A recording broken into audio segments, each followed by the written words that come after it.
Today we'll be talking about the MATLAB Web App Server, which allows you to scale your applications across the organization. You can create and share analytics with the MATLAB Web App Server, as this allows you to create applications using MATLAB App Designer, package them and compile them using MATLAB Compiler, host them and share these applications through the centralized MATLAB Web App Server, and allow your end users to access and run applications without installing any additional software.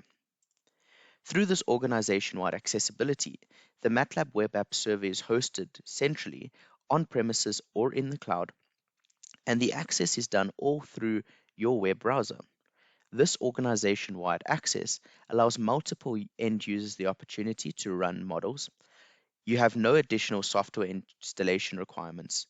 A single version of an app or model is always in production.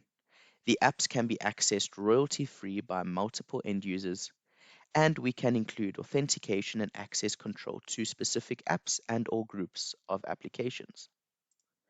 Join us in a demo where we can show you the challenge of being able to deploy models to non-technical end users, where we can use a drag and drop app development environment through an out-of-the-box solution for hosting web apps on premises or in the cloud.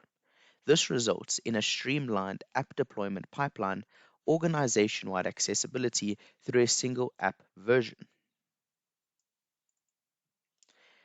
Through the browser, you can access the MATLAB Web App Server, which we can go through in more detail in a technical demonstration. Your MATLAB Web App Server will load, and all the apps that you have deployed in your central environment can now be accessed by your end users. In our demonstration, we can show you applications such as American equities, options prices, portfolio optimization comparisons, mortgage calculators, MATLAB with Python, and many, many more.